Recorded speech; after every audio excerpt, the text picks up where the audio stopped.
Further ado, thank you, Mike, for spending time with us. Appreciate it. Here's the best thing for the guys that unfortunately a few people have left. All of our speakers tomorrow, we're going to be sitting down one-on-one on tables for whatever subject that you want to learn. If you want to learn more about public speaking, we're going to have a mastermind coaching session there. We're going to learn more about relationship marketing. If you want to learn more about video marketing, I'll be over here. If you want to learn more about social media marketing, we're going to be doing that tomorrow, so you guys actually do one-on-one. About how to be a first name. How to be a George Bush impersonator. So, anyways, so Mike will be here too tomorrow, and you'll be. And I appreciate you taking your 5-hour gauntlet run through the storm. So I appreciate it. Mike is the CEO of VIPorbit software, and it's a customer relationship management software. But I guess it would be even better name. You haven't heard it before? Well, I call it a life manager. A life management software. I had the pleasure of meeting Mike. Like I said, I bought him breakfast. He'd spoken at a very high-profile event, and he came into the restaurant and I said, can I buy you breakfast? And isn't that a great way? That's a relationship started. And then by the end of that meeting, I asked him would he agree to be my mentor? Because you need a team, and team stands for trusted experts, advisors, and mentors. Just like your net worth is tied to your network.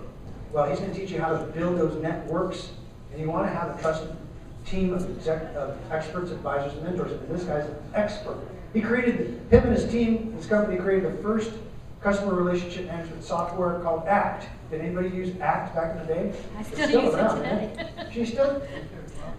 He has to say thank you for it. Can I tell you what he sold the company for? Sure. Sorry, he sold the company a few years later for $40 million, but then he corrected me, $47 million. So do you think that would be somebody you want to listen to about how to create customer relationships? Yes, sir. All right, so Mike's without further ado. Thank you, Mike. Thank you.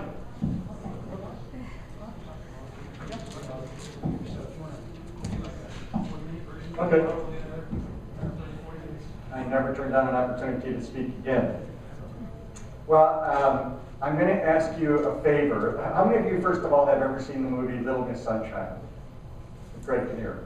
Remember, I think it was the opening scene where Greg Kinnear, this success coach, was teaching a class, right, and all these things you need to do, and then as the camera kind of moved back, there were only like 2 people in the class, right? So for a success coach that only could get 2 people there unsuccessfully was kind of a introduction to the movie, and I kind of feel that way here right now because Daniel asked me if I'd like to be filmed speaking because people do like to see reels of me speaking, and nobody is sitting up here, so it looks like I'm Greg Kinnear in Little Miss Sunshine. So will you please move up here a little bit to make it look I mean, there are more people here, I would appreciate it, just because it does make a difference. So this is a personal request.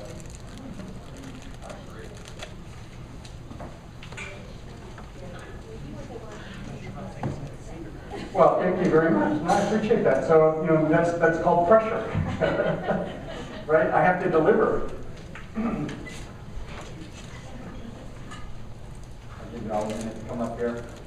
Thank you very much. Are you in Dallas? I am. Yeah. Are you? No, sir, I'm here. Okay. Yep, I've been in Dallas since 1983. I'll tell you a little bit about myself because I think that's important. So you know why I think the way I do and why I say some of the things I do. I was born and raised in Chicago, and I was actually the first baby born in America when I was born. I won't tell you how old I am. But Kate Smith, those of you who are that old in this room, and we look like we're mostly baby boomers, announced my name on national CBS radio and TV. And that was my 15 minutes of fame, and it's been downhill ever since. I was raised in a poor family. I'm the oldest of 6 kids, first kid to go to college, and I was accepted to law school, and I never went because I couldn't afford to, because I had to work as a laborer for a construction company in Chicago, and a week after graduating from college, there was a concrete truck driver strike. And all the unions, Chicago's a big union town, shut down construction entirely for a month. And that month of not working cost me the ability to afford to go to law school. Because my dad couldn't afford to pay for any of my college education. Well, life has a funny way of directing us in areas that we might not otherwise have chosen. A friend of mine asked me if I had ever thought about going into sales, and I said no. Why? He said, well, he worked for IBM in the mainframe era, long before the PC industry. And I said, well, it beats digging ditches, right? So, okay, I'll go and see if I can get a job at IBM. And in that era, you had to take an IQ test before they would interview you. I probably just passed it. I probably just got a 70.0001, right? 70 is passing. But I passed it, and I was accepted at IBM, and I went through their 6 months of intensive sales school. Again, when you're selling mainframes, multi-million-dollar equipment to CEOs and CFOs of big companies back in that era, you better know how to present yourself. You better know the courtesies of relationships, et cetera, et cetera. I was ranked, I was in the top 10 of my national class as far as my graduation ranking, 66 students. I graduated 6 out of 66. And funny as it may sound, of course I didn't realize it then, but a lot of what I learned at IBM, and I'll tell you some of the things I learned there throughout this presentation, I used in the design and the vision of the creation of that. Okay? Like, for example, a simple thing, the executive assistance field. You know, Ken is the one that said, get their name because they're gatekeepers. Well, if you think they're gatekeepers today, they really were back in that era. Seriously, right? Because executives had executive assistants. Today, a lot of our executive assistants are our own devices, right?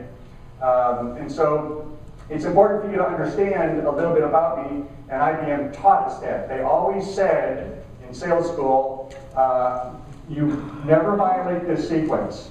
Tell somebody who you are, then talk about your company, and then your solution, and never violate that sequence. So the only reason I really told you a little bit about me is so you have a little bit of sense of who I am, as opposed to me just saying, well, I'm here, and I'm going to talk to you about blah, blah, blah, and you know really nothing about me.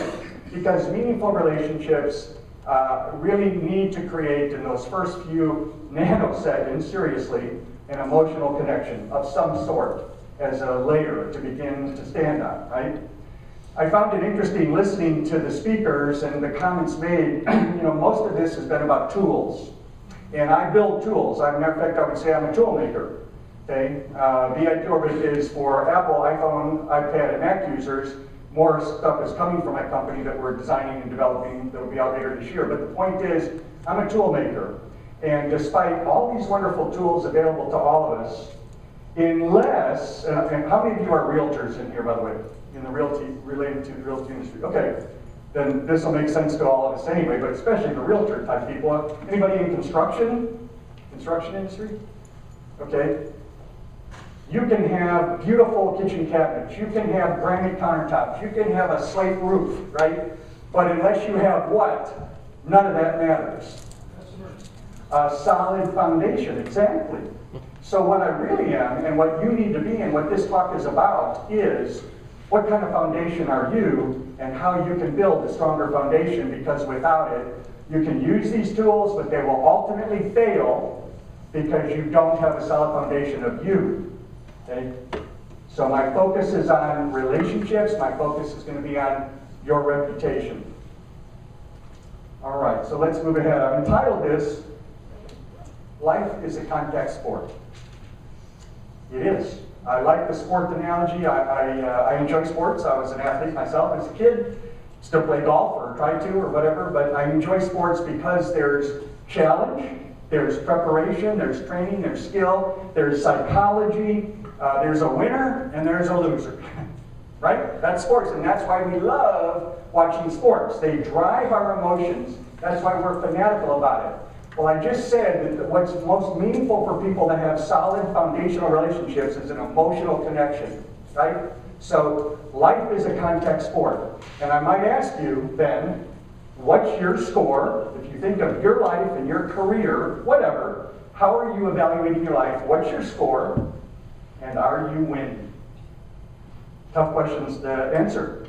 And you have to ask those questions every day, okay? I do. Now, I'm a human being, and I mean that to say you're going to hear a lot of ideals coming from me, but I still make mistakes.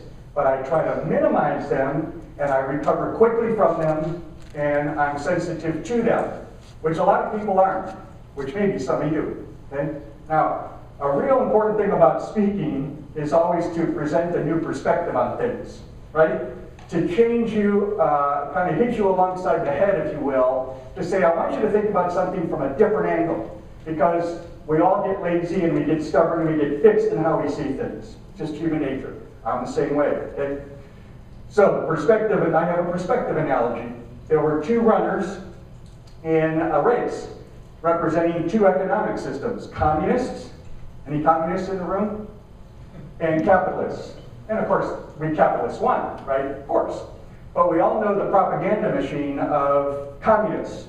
And in the communist headline of the newspaper the next day, the headline read, "Communists place second, capitalists next to last."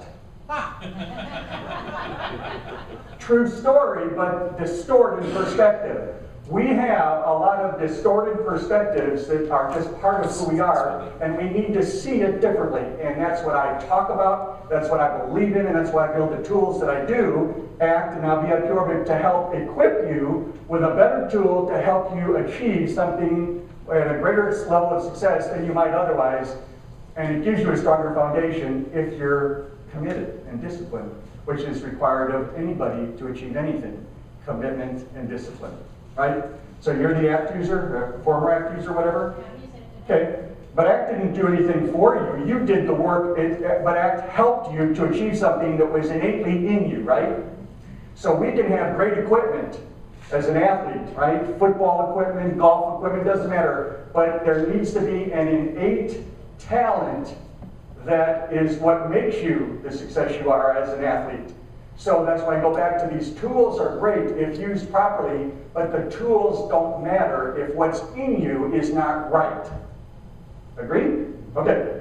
I do like people to speak up. Feel free to voice your opinion. I like boisterous crowds. You know, I like the chitter-chatter of debate. Usually I'm right, but that's okay. You can still try to argue with me. All right, so let's move on. Success in, you know, the Napoleon Hill, everybody know Napoleon Hill here? Okay.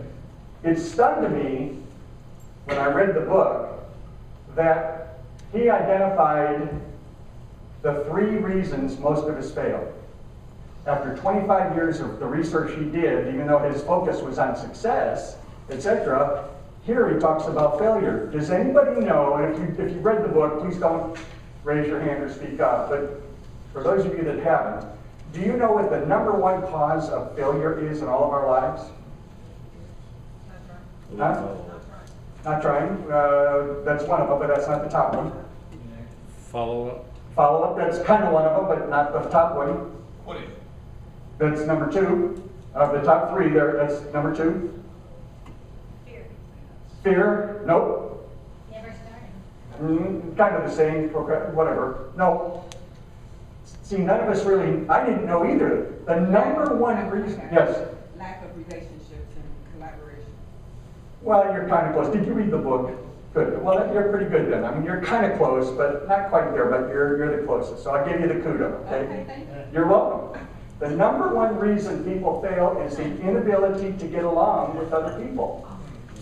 I'm not going to tell you anything new under the sun. There isn't anything new under the sun. I'm not going to tell you any time today in my talk anything different than common sense, right? It's but from my standpoint, selling software the way that I do and the kind of software, I'm so glad that common sense is so uncommon because I help people get more common in common sense because it is uncommon. But that's the #1 reason people fail. The second reason is quitting when the going gets tough. And the third reason is procrastination. Okay, so again, you know, you are your own brand. Ken is creating a brand, and he told you a little bit about how he's doing that, but Ken is the brand. Ken is his own business. Each of you is your own business. Each of you is your own brand, right? Let me make another comment too, that I believe about people. I have some very strong feelings about how I view people in relationships, including me, right? You all, let's be honest, you've been sizing me up ever since I started talking. do I believe this guy? And, you know, is it worth staying here? It's the end of the day, I'm tired. You're sizing me up. You're assessing me. But I'm assessing you too. And that's what we do as human beings all the time. We're sizing each other up. No, is that wrong? No, we should be. But the point is, we are, but we're not necessarily conscious of it, and we need to be because we are our own brand, right? Every movement I make, every tone in my voice, every look in my eye affects you in a certain way, right? Okay, so you've got to be cognizant of these things. I also believe that everybody sells. Now, I know I may be preaching to the choir a little bit here, but again, I'm trying to get you to reorient, perhaps, if it needs it, your perspective, as I said. You know, yeah, of course realtors, I talk to people, yeah, I sell. You don't understand. You are a salesperson, and you always have been, and you always will be, whether you like it or not. What you do is what you do. I like to say that Einstein was a sales guy. What he did was physics. But let's go back to Albert's era, right? Can you imagine Albert, the genius we all know him to be today, sitting around a table of other brilliant physicists, debating his theories that he began to visualize and understand and grasp and present? He had to compete with against Harvard and Yale for Princeton to get more research money from the federal government grants. That was selling. He was always selling. What he did is what he did. I have always been, and I'm proud to say, I am a sales guy. And you need to embrace that whether you like it or not. And even if you don't like it, that's still what you are, whether you like it or not. Okay? And IBM taught us that day one. Selling is a profession. Yes, there's the proverbial used car sales guy in the plaid jacket that we just don't believe one word he's saying, right? Of course they exist. But there's a lot of amateur athletes, but then there's the professionals, and it's the professionals that we admire and cheer for, and Super Bowl's coming up soon, right? We're all going to be watching TV on that Sunday, cheering for the team we want to win, because we just love the sport of professional athletes who have given everything, and this is so important to them in their lives. That's what you are. You need to carry yourself with that same kind of professionalism. All right. I have this. I have an old picture of this, but this really represents what business is all about. You're wrong. No, it is. This is the essence of your business and my business, right? Peter Drucker, the father of management, made the comment: there is only one reason to have a business. Anybody know what it is? One reason alone to have a business. Make a profit, bro. No. No. That's a result, but that's not the one. What's the one reason to be in business? Satisfy me. No. Well, yeah, kind of. Okay, but how do Your own you? boss. Who do you do that with? So our customer. A customer. The only reason you're in business is to generate and have customers from which profit comes, etc. Again, that's a foundational understanding to create and keep and grow your customers. Now, you laughed. I laughed at it too when I first saw it. And I thought there might be more millennials here than there are, because I do have a picture from the 1950s era with the old pickup truck of the, James Dean era, if you will, right? But it still is the same picture. Now, what's interesting about this is, I'll bet, psychologically, this is who you saw in this picture that made you laugh. And you don't like this person right here, but there's a problem with that attitude because here's the next picture. Okay? You now are that, you're trying to steal that customer from the person. You are both of them. We all are both of them. I want your customers. I can't cause birth. I have to take from an existing pool, right? So I want your customers, but I also want to protect mine. So that's how serious this stuff starts to get when you understand what's at stake every moment of the day, how you see yourself, how you carry yourself, etc. All right, I did this, I do it for kind of comic relief a little bit, but it's so true, and who would have thought that then? Everybody know the editorial comic Bizarro? Okay, This was 1990 when that came out. 1990. Take yourself back to 1990, and around that era, if you remember, and most of you are old enough to remember that from the looks of you, and not Justin, of course. So this is an education for you, Justin, okay? I remember laughing when I saw this. I thought, no way. I mean, come on, never stop working and all this equipment. And it was funny, but who doesn't work 24/7 now in the room? Raise your hand. Who does not work 24/7? Everybody expects you to be available 24/7. You want to work 24/7, right? You're driven to it, and because we're equipped to be able to do it today. The world has changed, but we have arrived at what we once laughed at. And the people who see this opportunity are going to be ahead of you if you don't see it too and latch onto it, right? The stakes are high. Now, do you agree with that statement? Little things don't mean a lot? Yeah. Well, what do they mean then? Everything. They don't mean a lot. They mean everything. Little things don't mean a lot. They mean everything. Let me tell you a story. People sometimes ask me, well, how did you come up with the idea for ACT? Well, it was more than one thing. It was, et cetera, et cetera. But one of the things I do attribute, there were two of us. My best friend and I are the two guys that invented ACT. Okay?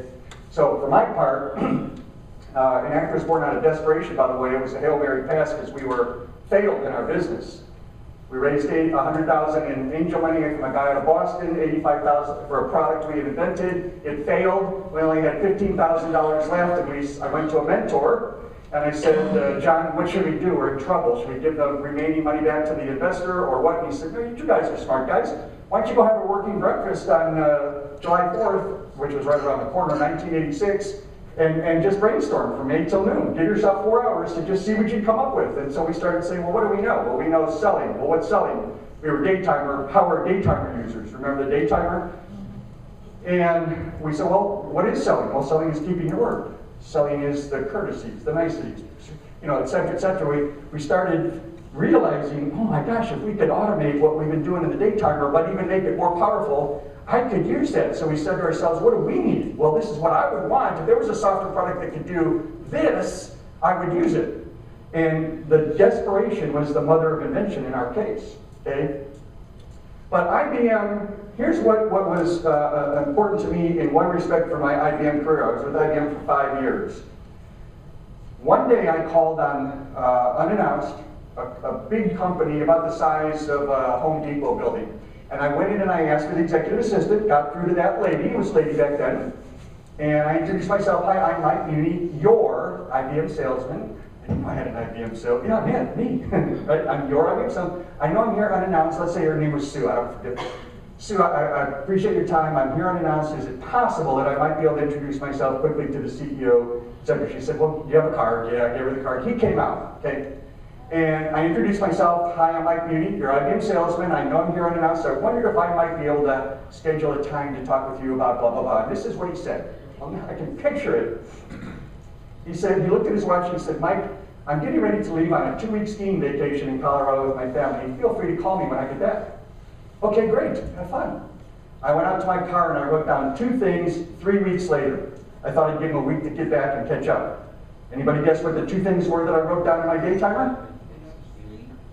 What were they? He and his family's important. He was going on a ski, asked him how his skiing trip went, and assistant's name. I called 3 weeks later, got through to Sue. Sue put me through to Mr. Smith. Hi, Mr. Smith, this is Mike Muhney from IBM. Oh, hi, Mike, how you doing? I said, fine, Mr. Smith. How was your skiing vacation? The point of this is little things don't mean a lot, they mean everything. What the heck did a skiing vacation question have to do with selling a multi-million-dollar piece of computer equipment, right? Nothing. Wrong. Everything. Everything. This is what he said. He said, you're probably a pretty smart guy working for IBM. And you're probably safe in assuming that your competitors have started to call on me too. I don't know why, but they have. And do you know that they all knew I was going on a skiing vacation, and they all have contacted me since I've been back. You're the last. Now imagine me in my mid-20s, I was probably shaking in my boots going, dang, I missed it, right? And this is what he said. They knew about my skiing vacation. They've all contacted me. You're the last. but you're the only one that asked me how my skiing vacation was. And what that tells me is you cared about me enough to remember and ask me. I don't like to deal with amateurs, only professionals. You obviously are professional, so yes, let's have that appointment. And I ended up selling an IBM solution. The moral of the story is not that I sold an IBM solution. What is the moral of the story? Anybody want to take a guess? Little details. No. That's not the moral of the story. We all- What happened in that microsecond moment in that man's head by my asking a simple question? Relationship. No. Yes, all those things happen, but that's not the moral of the story. That's a consequence of What you this. did different than competition. You're close to it. What it did is it immediately eliminated my competition. There was no competition. I could look at it that way, or I could also look at it from the standpoint of he identified them as amateurs, but elevated me to professional, and he said, I only want to deal with professionals, and you're the only one in your class. Come on, right? That was like, my gosh, what a difference that made in the success of my IBM career in realizing the difference of that little things mean a lot. The problem is, as human beings, we have a lot of conversations, we don't remember all details, and it's impossible to remember all details, but we have to be smarter in what we remember to elevate ourselves and differentiate ourselves and distinguish ourselves from competition, because you laughed at that picture of the customer and the three people, but that's what we need to do, okay? To keep that customer or to get that customer. Distinguish yourselves. All right. Any questions, comments? All right. Real relationships, scientists have proven this is we didn't need science, believe me. We didn't need scientists to spend gazillion dollars to prove this, but it's nice that they did. Anybody want to guess what the 4 scientific elements are? One is shown there. I pressed the button by mistake. Anybody want to take a guess what the other 3 elements of what constitute a real relationship is? Show interest in their life or show interest? Compassion? Effort? Reciprocity. Come on, kid, I'm coming. Yes, of course, but and the words are basically the same. They're synonyms for words, right? So yes, you're kind of the same. They are time, intensity, trust, and reciprocity. Those are the 4 elements required for a real relationship, scientifically proven. I would venture to say there might be a 5th one, and I'm no scientist, but I'm a street fighter. And I know how to street fight, and I think there's another one that could be important that I call consideration. What do I mean by consideration? Let's say, for example, I know Ken is really focused on and excited about and, wants to get better and stronger, and he really likes stuff YouTube oriented. Anything about YouTube, right? I mean, we just kind of saw an example. What if I'm walking in a store and I see a magazine cover on the new power of YouTube, or I read an article on the internet and I can forward that to Ken. In my mind, when I see something, I go, oh, that makes me think of Ken. I'm giving Ken consideration from which I can continue to build some of these other things. So consideration is important in how you think about other people, but that requires that you remember things about other people so that you can do stuff with them or for them. Okay? All right. Right. Yes? Can you speak to intensity a little bit? I don't really get that. Yeah. Oops. Let me go back. Sorry. I pushed the button, it's not working, so we'll leave this here. So what is intensity? Let me put it to you this way. I'm going to ask you a question. Which is more valuable in maintaining, developing, and or maintaining, strengthening, exercising, right, to stay strong, a relationship? If I invite 10 of you, let's just say 10 of you, for an intimate evening dinner event at my home, around my dining room table, candlelight, nice music in the background, an intimate dinner, 10 of us, for 1 hour. Is that the same as spending 1 hour with each of you? No. No, that's intensity. Both are good, but one has trumps the other. Okay. Okay? But for a waste of time too, though. Of course. Yeah, again, these are just concepts and guidelines, but I'm trying to help you understand not only concepts, but images, because, you know, we're people, we dream, right? Well, dream about what can I do to, you know, take it to that next step? What would it require? Right? I've got all these elements that I'm fighting, you know, I mean, I'm trying to keep, if you're all my competitors, I don't like you. Matter of fact, I want to destroy you, right? But if I think of you as my customer, I want to embrace you. I want to win your favor. I mean, we have all these dynamics every day, right? That we fight. And so, the reason I show this is I like to say that social media, as powerful as it is, and yes, I use it, as powerful as it is, it ought to be called social me. Because it's all about me. How many people have watched my YouTube? How many followers do I have on Twitter? How many friends do I have on Facebook? Yeah, 5,000 friends, really. And how many have you been out to coffee with, a meal? 2. 2. I once asked one of the highest industry celebrities in the high-tech industry in Silicon Valley. I was at his house. He invited me to have dinner with him. I mean, he's at the Davos World Economic Forum now. He's really high up there. Okay? I had the privilege of he invited me to have dinner at his home.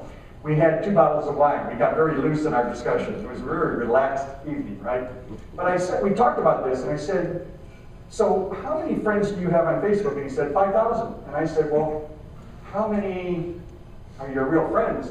And this is what he said. I wouldn't say this myself, but this is what he said, which kind of serves the point. He said, you mean who would come to my funeral?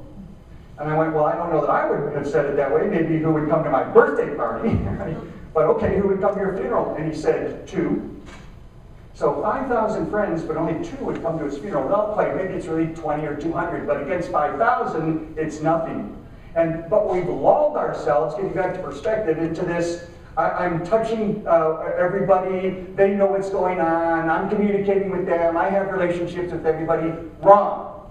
I look at this as a major funnel, right at the top that comes down here, and all of this stuff up here is fabulous. Skype and Twitter, I can reach people just like this around the world. As a matter of fact, when I speak, often what happens is people are already tweeting about something I just said, and it's all over the world, right? I mean, it's that fast. That's the world we live in. None of us can hide anymore, right?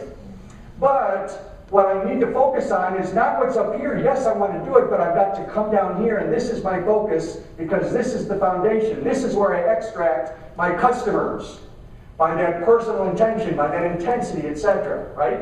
Okay, so this, you know, I like to say that relationship management, and yes, I build relationship management tools, is about you, not me. So from a competitive distinguishing standpoint, social media is about me. That's bad when I try to connect with you. How many of us hate being around people that all they do is talk about themselves?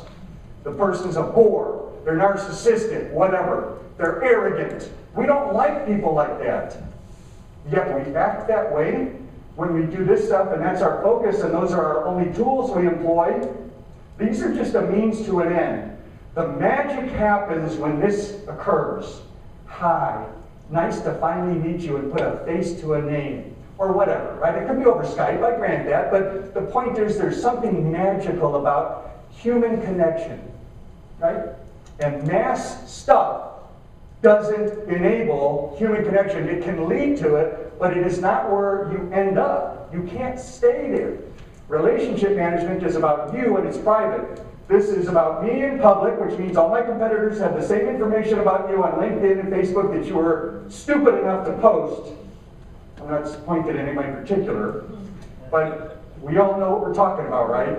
I'm going to show you some stuff in a minute. We think we're not stupid. Big mistake to think that. Okay? We're going to get there in just a minute. Okay. So, if relationships are that key to my success, you know, your net worth, however you define that, and typically it includes money. What's your net worth? Your net worth is directly tied to, and always will be, your networks. How are you managing your networks? And your networks are comprised of people. right? Okay, so you probably have a mission statement. Most businesses do. I do. VIPorbit software does. You might even have a vision statement, but, do you have a relationship statement? If I were to say to you right now, what is your relationship statement? Can you even give me one? If the customer is so important, that's the reason we create businesses, that creates our livelihood and the pleasures we enjoy in our lives, etc. Because of that, what is your relationship statement? Anybody want to venture what it might be just spontaneously? I know that you've never been asked that before, but you've got to think about this. Yes? People in life that matter the most. People, say that out loud again? It's the people in life that matter the most. Okay, pretty good. I like that. Yeah, I mean, especially since I just put you on the spot. Okay, but that's very good. We have a relationship statement at VIPorbit, and it's this. Very simple. People matter. We believe in the infinite potential of closer relationships. Imagine what happens with closer relationships. We all have them, and don't we want more of them? Of course we do. That's why I said, I'm not telling you anything that's not common sense. I'm not doing anything unusual here, but people don't understand this. Yes? Could you call it a value statement as well, or is that different? Well, you could. I mean, call it what you want, but the point is, you've got to focus on how do we view the people we're dealing with, not the business, not the products we have. It's a solution to fill a need. Those are good too. That's the mission statement, right? That's what we build. We make the best donuts in Austin. Whatever, I don't care. The best beer and the best brewery in town. I don't care. Whatever, but for whom? So how do we view the people it's intended for? Because that's what drives, in my case, the kind of software we build and will continue to build as a tool maker, because we are a business too, all right? Here's a real example. Now, I'm going to show you this publicly because this was public on Twitter. Anybody not use Twitter here? You might be good for none. This is a real Twitter exchange. You know when you get a tweet from somebody, and if you follow that follows you, and then you follow them back, you can now direct message, called the DM, direct message, right? So it's a private exchange. Well, this guy now, I'm real tuned to anything sales related, and this guy, Mark Hunter, is known as the Sales Hunter. When I got this, I thought, well, I want to know this guy. He's an author, and he ought to know about me, probably knows about me. Not being arrogant. Being ACT is giving me a credential, right? A lot of people, maybe they don't know Mike Muhney, but they know ACT, right? So I thought, I'm attuned to relationships. Sales is about relationships, and everybody sells, but this is what he said. He sent me a Twitter tweet. I followed him back so I could send this message. Hi, Mark. Interested in talking. You might know that I am the co-inventor of ACT and now VIPorbit Mobile Relationship Manager. Let me know. Now, he didn't have to respond, okay, but he did. A few minutes later, he said, thanks. Looking forward to exchanging more info. So far, so good. My goal, helping salespeople get a higher price. Tips. Uh-oh, he's leading me to tips. Is he trying to sell me something already? I don't want to be sold yet. I just want to connect. I said, I mean talk, Mark, for real. Any interest? I can be a little strong. I am a type A. My wife always reminds me, you are a type A. Right? Okay. So, I said, Mark, you're a sales coach. I'm sending a DM. You followed me. Want to reply with a genuine and personal reply. No more robotic ones, please. He wrote back a day later, are you finding strength in the DFW economy? We're seeing more and more strength in the upper Midwest economy. Who gives a... What is that all about? I mean, he's lost me. Okay, Mark, all people in all regions want me, personal relationship strength. That's a more meaningful focus. Care to discuss my voice? And I never heard from him again. What good does it do to have 50,000 followers on Twitter when it's robotic and meaningless? Okay? Einstein said, not everything that counts can be counts, and not everything that counts can be counted. Just so you know that's there. Here's a real LinkedIn. I have a love-hate relationship with LinkedIn. The reason I do is I get a lot of unsolicited, I want to link up with you, and they're impersonal. I want to add you to my professional network. Now, people hear me speak, they use my software, I blog a lot. They could say, hi, Mike. I read an article. Hi, Mike, whatever. You know how much of a difference that little thing means everything? Hi, Mike would mean. Instead I want to add you to my professional network. But here's what I got. about a year ago. Hi, Mike. It's been a while since Mark and I met you both for bagels in Southland. Hope you have a great 2013. I'd like to add you to my professional network on LinkedIn. Robert. I thought, well, hey, good. He's kind of wrote me something personal. So far, so good. I wrote back, hi, Robert. Yep, it has been a while. April 26, 2011, almost 2 years ago. VIPorbit instantly gave me that information. Smiley face, my personality, right? So what took you almost 2 years to get around to wanting to link up with me? More smiley face. And here's what he responded with. I ran across your business card. And I've never heard from him since in the last year. Why? Why? Are you doing this kind of stuff yourself? And here's another one. Now, I'm not stupid enough to think that the president of Inc. 500 personally sat down to send me an email. Obviously, I know that. But isn't it all about personalization? All right, I got this not that long ago. Inc. 500, I want to personally invite you to attend the 2013 Inc. 5 conference October, and it said, Dear, with no name, Dear Colvin. You think we don't do stupid things with social media? Of course we do. Don't do this. You risk losing the opportunity to get a customer. There is no traffic jam on the extra mile. What are you doing to get there? Okay? Yes, this might be a little bit more of a circuitous route to go around to get back to the ultimate destination, but if you're trapped with everybody else doing the same old, and not distinguishing yourself, even though it requires a little bit more work and discipline, you're not going to win or be as successful as you might otherwise wish to be and are capable of becoming. None of this is easy. What distinguishes a professional athlete from an amateur? Do you think that they stop training or train less now that I got my contract with whatever, the Houston Texans or the Dallas Cowboys or Chicago Bears? Are you kidding? They train even more intensely because somebody's right there waiting to take their job. And they got to prove themselves to the team, right? They train more intensely. That's what this requires mentally, emotionally, and physically every day from every one of you. And if you let up, then you're going to fade away and somebody's going to steal that customer from you. Okay? I want to show, I'm going to show one more thing here, and then I'll be done.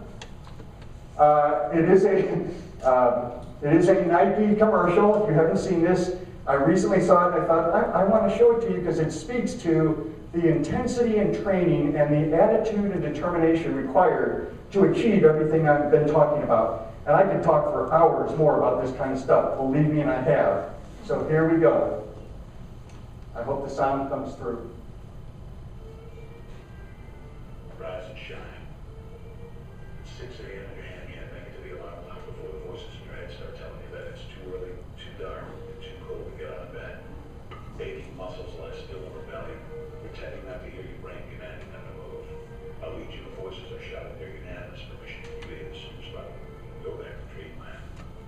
You didn't ask their opinion. The voice you chose to listen to is one of defiance. A voice that says there was a reason you set the alarm in the first place. So sit up, put your feet on the floor, and don't look back because we've got work to do. Welcome to the grind. For what is each day but a series of conflicts between the right way and the easy way. 10,000 streams span out like a river delta before you, each one promising the path of least resistance. The thing is, you're headed upstream. And when you make that choice, when you decide to turn your back on what's comfortable and safe and what some would call common sense, well, that's day one. From there, it only gets tougher. So just make sure this is something you want, because the easy way out will always be there, ready to wash it away. All you have to do is pick up your feet.